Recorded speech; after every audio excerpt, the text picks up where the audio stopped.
ഇയാൾ എന്റെ ക്ലിപ്പ് കേൾപ്പിച്ചിട്ട് ഒന്നും രണ്ടും മൂന്നുമല്ല എത്ര കളവാണ് ചെയ്തത്.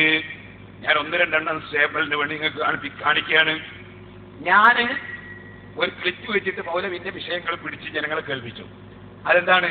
മൂപ്പര് പറഞ്ഞു കഴിഞ്ഞ പ്രാവശ്യം കഫറൂബി റബ്ബിഹിം എന്ന് പറഞ്ഞാല് അതുകൊണ്ട് ഉദ്ദേശം അള്ളാഹുവിൽ അവിശ്വസിച്ചു എന്നല്ല, പിന്നെ പരലോകത്തിൽ അവിശ്വസിച്ചു എന്നാണ്.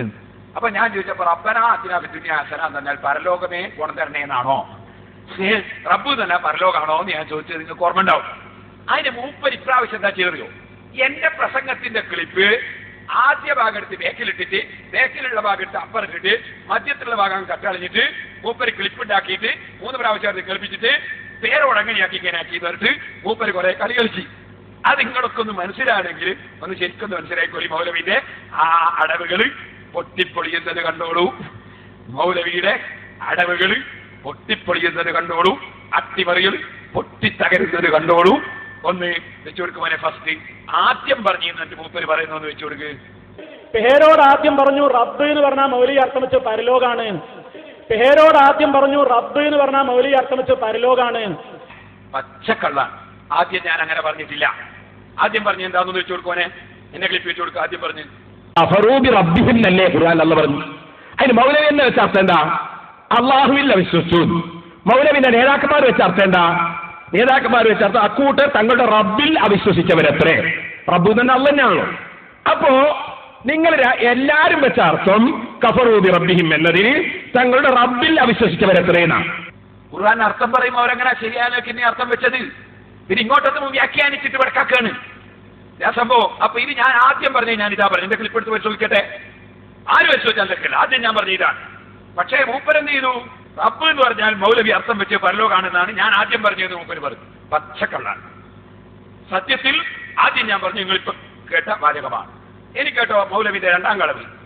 മൂപ്പര് പറയാണ് ഈ നാവ് കൊണ്ട് കുറച്ച് മുമ്പ് പറഞ്ഞത് റബ്ബ് എന്ന് പറഞ്ഞാൽ മൗലവിക്ക് പരലോകമാണ്. അതും കളവാണ്, അതും കളവാണ്. അവൻ വെച്ചു വിട്ടാ മനെ മൗലവിന്റെ കളവ്. ഈ നാവുകൊണ്ട കുറച്ച് മുമ്പ് പറഞ്ഞത് റബ്ബ് എന്ന് പറഞ്ഞാൽ മൗലവിക്ക് പരലോകാണ്. മുമ്പല്ല പറഞ്ഞു, ശേഷാ പറഞ്ഞു. മൂപ്പര് എന്നെ പരിഹസിക്കാൻ വേണ്ടി ക്ലിപ്പ് തിരിച്ചും മറച്ചു വിട്ടിട്ട് പറയുന്ന കളവുകളാണ്. ഇനി അത് നിങ്ങൾക്ക് കേൾപ്പിച്ചു തരാം. അവിടെ എന്താ ഉണ്ടായതെന്ന് ചോദിച്ചാല് സത്യത്തിലുണ്ടായത് എന്താണ്? മൗലവി അർത്ഥം വെച്ചത് എന്താണെന്ന് ഞാൻ ആദ്യം പറഞ്ഞു. പിന്നെ മൗലവിയുടെ ദുർവ്യാഖ്യാനം എന്താണെന്ന് കേൾപ്പിക്കുകയും മൗലവിയുടെ ദുർവ്യാഖ്യാനം അനുസരിച്ചുള്ള അർത്ഥം എന്താണെന്ന് വിവരിക്കുകയാണ് ചെയ്തത്. അതൊന്ന് വെച്ചോട്ടാ മോനെ. കഫറൂബി റബ്ബിഹിം എന്നല്ലേ ഖുർആൻ അല്ലാഹ് പറഞ്ഞു. അതിന് മൗലവി എന്ന് വെച്ച അർത്ഥം എന്താ? അള്ളാഹുവിൽ അവിശ്വസിച്ചു. മൗലവിന്റെ നേതാക്കന്മാർ വെച്ച അർത്ഥം എന്താ? നേതാക്കന്മാർ വെച്ച അർത്ഥം അക്കൂട്ട് തങ്ങളുടെ റബ്ബിൽ അവിശ്വസിച്ചവരത്രേ. റബ്ബ് തന്നെ അള്ളാഹ് തന്നെയാണല്ലോ. അപ്പോ നിങ്ങൾ എല്ലാരും വെച്ച അർത്ഥം കഫറൂബി റബ്ബിഹിം എന്നതിന് തങ്ങളുടെ റബ്ബിൽ അവിശ്വസിച്ചവരത്രേന്നാണ്. എന്നാലേ ചേറ്റിയട്ടിയിൽ വന്നിട്ടേ മൗലവി എന്താ പറഞ്ഞറിയോ? അവിടെ കഫറു എന്ന് പറഞ്ഞാല് കഫറൂബി റബ്ബിഹിം എന്ന് പറഞ്ഞാല് ആഖിറത്തിൽ അവിശ്വസിച്ചു എന്നാണ്. ഇങ്ങനെ പാരത്രിക ലോകത്തിൽ അവിശ്വസിച്ചു എന്നാണ് എന്തിന്റെ അർത്ഥം? കഫറൂബി റബ്ബിഹിം എന്നതിന്റെ അർത്ഥം. അതൊന്ന് കേൾപ്പിച്ചോട്ടാവനെ. പിന്നെ ഇവിടെ കഫറു എന്ന് പറഞ്ഞാൽ എന്താ? ഒരാള് അള്ളാഹുവിനെ പറ്റി എല്ലാം വിശ്വസിച്ചു എന്ന് വിചാരിക്കുക. പക്ഷെ അയാൾ പറഞ്ഞു എന്ത്? പരലോകം ഉണ്ടാവില്ല, മരണാന്തര ജീവിതം ഉണ്ടാവില്ല എന്നൊരാൾ നിഷേധിച്ചാലോ അവന് കാഫിർ തന്നെ പറയാ. അപ്പൊ അവൻ അള്ളാഹനെ നിഷേധിച്ചത് കൊണ്ടല്ല അവന് കാഫിർ എന്ന് വന്നത്. അള്ളാഹനെ നിഷേധിച്ചുകൊണ്ടല്ല കാഫിർ, പിന്നെ പരലോകം നിഷേധിച്ചുകൊണ്ടാണ്. അപ്പൊ കഫറൂബി റബ്ബിഹിം എന്നുള്ളതിന്റെ അർത്ഥം എന്താ മൗലവി?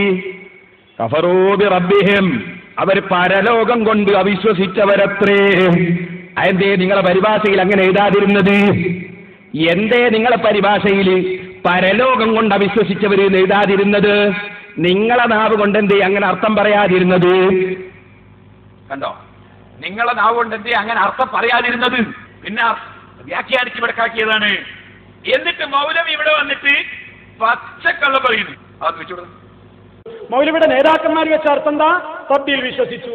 മൗലവിയുടെ നേതാക്കന്മാർ വെച്ച അർത്ഥം എന്താ? റബ്ബിൽ വിശ്വസിച്ചു. മൗലവിയുടെ നേതാക്കന്മാർ വെച്ച അർത്ഥം എന്താ? റബ്ബിൽ വിശ്വസിച്ചു. മൗലവി ഇപ്പൊ പറഞ്ഞെന്താണ്? മൗലവിയുടെ നേതാക്കള് റബ്ബിൽ വിശ്വസിച്ചു എന്ന് ഞാൻ പറഞ്ഞു എന്നാ പറഞ്ഞത്. ഞാൻ യഥാർത്ഥത്തിൽ പറഞ്ഞെന്തറിയോ? റബ്ബിൽ അവിശ്വസിച്ചവരെത്രയെന്ന് പറഞ്ഞു എന്നാ. അത് വെച്ചുകൊടുത്താ മൗലവിന്റെ നേതാക്കന്മാർ വെച്ച അർത്ഥം എന്താ? നേതാക്കന്മാർ വെച്ചർത്ഥം അക്കൂട്ടർ തങ്ങളുടെ റബ്ബിൽ അവിശ്വസിച്ചവരത്രേ. കണ്ടോ, ഞാൻ പറഞ്ഞ അവിശ്വസിച്ചത്രേ. മൗലവി പറഞ്ഞതോ? മൗലവി പറഞ്ഞത് റബ്ബിൽ വിശ്വസിച്ചു എന്ന് പറഞ്ഞു. പച്ചക്കള്ളം. മൗലവി പറഞ്ഞ വ്യാഖ്യാനം എന്താണെന്ന് അയാൾ എന്നെ സമ്മതിക്കുന്നത് കേട്ടോളി. പരലോകം അയാൾ വ്യാഖ്യാനിച്ചത് അയാൾ എന്നെ സമ്മതിക്കുന്നത് കേട്ടോളി. വെച്ചു കൊടുക്കുമനെ. അള്ളാഹുവിൽ അവിശ്വസിച്ചു എന്ന് തന്നെയാണ് പറയാ ഒരാൾ എന്ത് നിഷേധിച്ചാൽ. കാഫിറായി അള്ളാഹനെ നിഷേധിച്ചു എന്ന് തന്നെ പറയും ഒരാൾ പരലോകത്തെ നിഷേധിച്ചാൽ. ഇതാ ഞാൻ അവിടെ പറഞ്ഞത്. കേട്ടില്ല നിങ്ങൾ? മൂപ്പർ പറഞ്ഞ എന്താന്ന് മൂപ്പർ എന്നെ വിശദീകരിച്ചു. കാഫിറായി അള്ളാഹുവിൽ അവിശ്വസിച്ചു എന്നാ പറയാ പരലോകത്തിനെ അവിശ്വസിച്ചാൽ. ഇത് അയാൾ എന്നെ സമ്മതിച്ചു. അയാൾ വ്യാഖ്യാനിച്ച് എങ്ങനെയാണ് ഇനി? എന്നിട്ട് മൂപ്പര് പറയുന്നു റബ്ബ് എന്നതുകൊണ്ട് ഇവിടെ ഉദ്ദേശം പരലോകമാണെന്ന് ഞാൻ പറഞ്ഞിട്ടുണ്ടോ? ഇല്ല. അയാൾ എന്നെ നിഷേധിക്കുന്നു. അതൊന്ന് വെച്ചു കൊടുത്തേ. റബ്ബ് എന്നതുകൊണ്ട് ഇവിടെ ഉദ്ദേശം പരലോകമാണ്. റബ്ബ് എന്നാൽ അർത്ഥം പരലോകമാണ് എന്ന് ഞാൻ പറഞ്ഞോ? ഇല്ല, ഞാൻ പറഞ്ഞിട്ടില്ല. അതാ ഇപ്പൊ പറയും. ഇനി രണ്ട് കൂട്ടിയൊന്ന് വെച്ചു കൊടുത്ത മോനെ. റബ്ബ് എന്നതുകൊണ്ട് ഇവിടെ ഉദ്ദേശം പരലോകമാണ്. റബ്ബ് എന്നാൽ അർത്ഥം പരലോകമാണ് എന്ന് ഞാൻ പറഞ്ഞു. ഈ അള്ളാഹനെ നിഷേധിച്ചു എന്ന് തന്നെ പറയും ഒരാൾ പരലോകത്തെ നിഷേധിച്ചാൽ. ഇതാ ഞാൻ അവിടെ പറഞ്ഞത്. ഈ അള്ളാഹനെ നിഷേധിച്ചു എന്ന് തന്നെ പറയും ഒരാൾ പരലോകത്തെ നിഷേധിച്ചാൽ. ഇതാ ഞാൻ അവിടെ പറഞ്ഞത്. അപ്പൊ നമ്മൾ പറഞ്ഞ മൂപ്പർ അവിടെ സമ്മതിക്കുകയാണ്.